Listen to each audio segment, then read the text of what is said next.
고린도전서 14장 20절에서 40절입니다. 형제들아, 지혜에는 아이가 되지 말고 악에는 어린아이가 되라. 지혜에는 장성한 사람이 되라.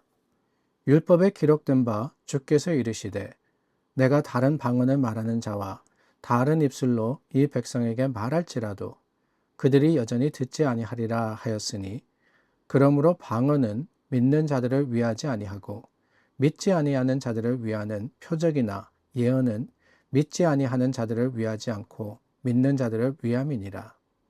그러므로 온 교회가 함께 모여 다 방언으로 말하면 알지 못하는 자들이나 믿지 아니하는 자들이 들어와서 너희를 미쳤다 하지 아니하겠느냐. 그러나 다 예언을 하면 믿지 아니하는 자들이나 알지 못하는 자들이 들어와서 모든 사람에게 책망을 들으며 모든 사람에게 판단을 받고 그 마음에 숨은 일들이 드러나게 되므로 엎드려 하나님께 경배하며 하나님이 참으로 너희 가운데 계신다 전파하리라. 그런즉 형제들아, 어찌할까? 너희가 모일 때 각각 찬송시도 있으며 가르치는 말씀도 있으며 계시도 있으며 방언도 있으며 통역함도 있나니 모든 것을 덕을 세우기 위하여 하라. 만일 누가 방언으로 말하거든 두 사람이나 많아야 세 사람이 차례를 따라하고 한 사람이 통역할 것이요. 만일 통역하는 자가 없으면 교회에서는 잠잠하고 자기와 하나님께 말할 것이요. 예언하는 자는 둘이나 셋이나 말하고 다른 이들은 분별할 것이요. 만일 곁에 앉아있는 다른 이에게 계시가 있으면 먼저 하던 자는 잠잠할지니라. 너희는 다 모든 사람으로 배우게 하고 모든 사람으로 권면을 받게 하기 위하여 하나씩 하나씩 예언할 수 있느니라. 예언하는 자들의 영은 예언하는 자들에게 제재를 받나니 하나님은 무질서의 하나님이 아니시요 오직 화평의 하나님이시니라. 모든 성도가 교회에서 함과 같이 여자는 교회에서 잠잠하라. 그들에게는 말하는 것을 허락함이 없나니 율법에 이른 것 같이 오직 복종할 것이요. 만일 무엇을 배우려거든 집에서 자기 남편에게 물을지니 여자가 교회에서 말하는 것은 부끄러운 것이라. 하나님의 말씀이 너희로부터 난 것이냐 또는 너희에게만 임한 것이냐. 만일 누구든지 자기를 선지자나 혹은 신령한 자로 생각하거든 내가 너희에게 편지하는 이 글이 주의 명령인 줄 알라. 만일 누구든지 알지 못하면 그는 알지 못한 자니라.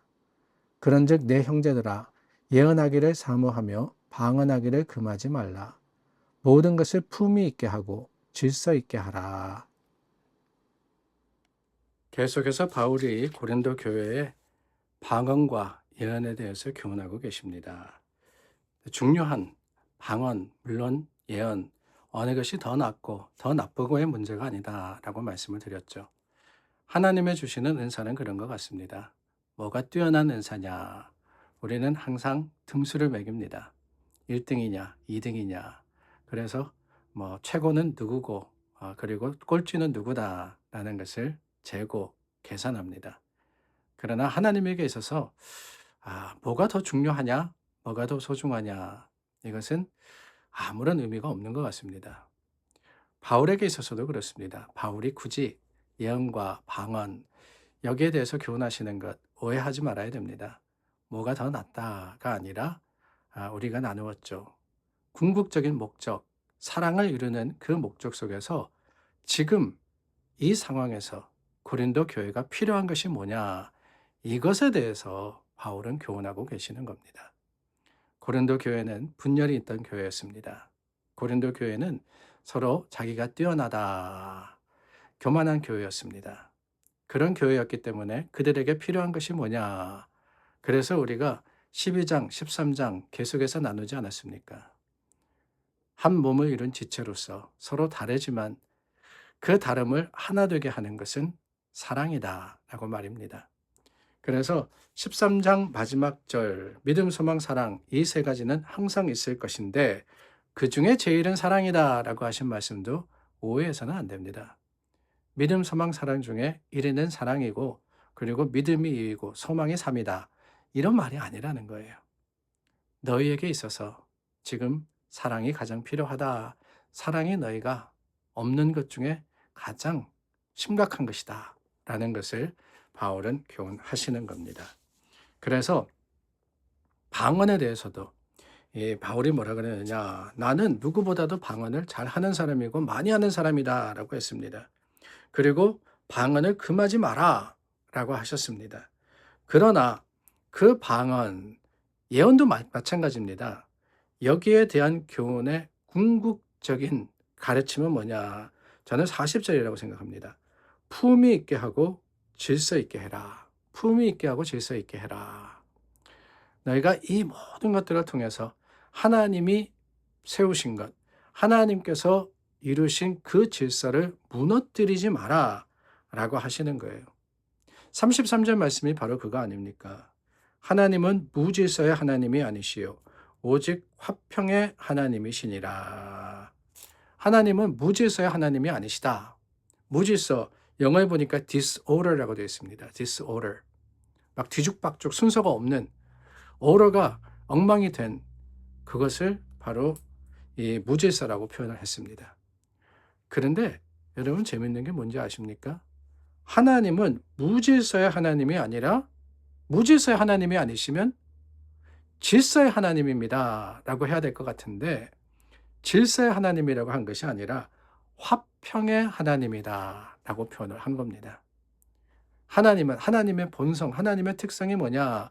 무질서는 아니지만, 그렇다면 하나님께서 무조건 줄 세우시는 1, 2, 3, 4, 5 이렇게 질서를 찾으시는 분이시냐? 물론 그러시지만 그것보다 더 중요한 게 있습니다. 하나님 어떤 분이십니까? 화평의. 그러니까 하나님께서는 이 무질서가 평강을 해치는 것을 원치 않으신다라고 하는 거예요. 오히려 하나님께서는 모든 것들을 통해서 하나님의 주시는 샬롬, 그 평강이 이루어지고 지켜지고 그 평강이 나누어지기를 원하시는 분입니다.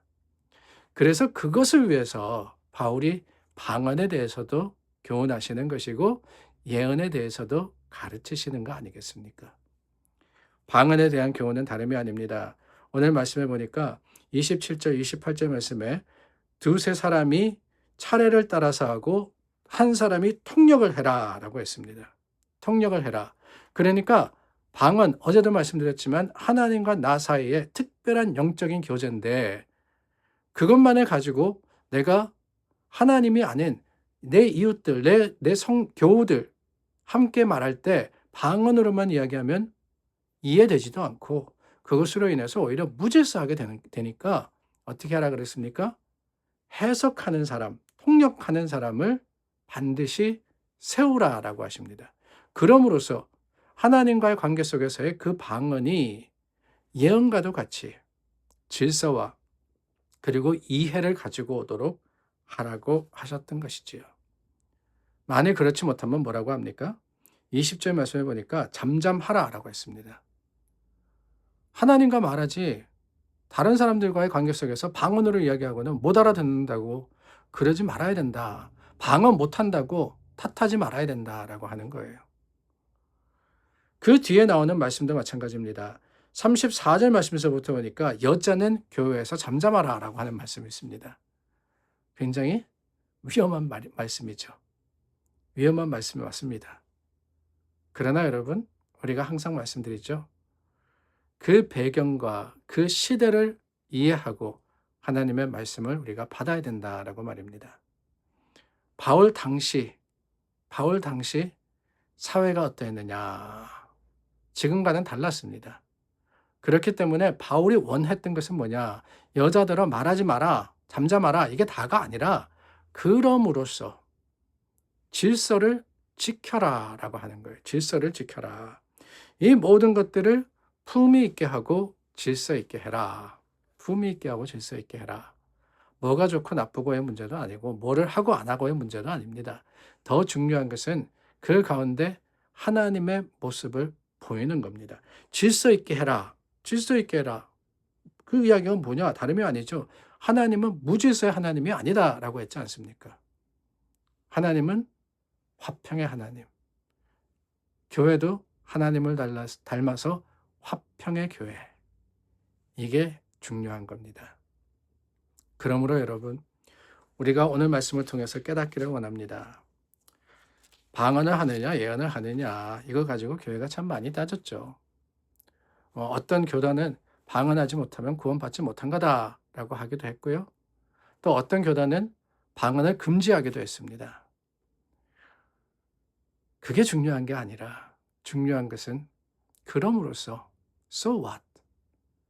우리가 사랑을 이룬다면 하나님의 뜻을 이루는 것이지만 그럼으로써 사랑하지 못한다면 아무 소용없는 것임을 기억하고 우리가 교회로서 하나된 교회로서 주님 앞에 설 수 있도록 애쓰는 저와 여러분들이 되어야 되리라 믿습니다.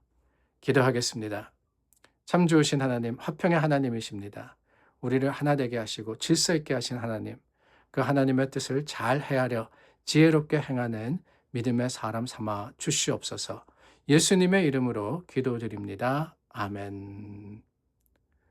말씀과 하나님의 긍휼하신 은혜가 여러분들의 삶에 충만하기를 축원합니다.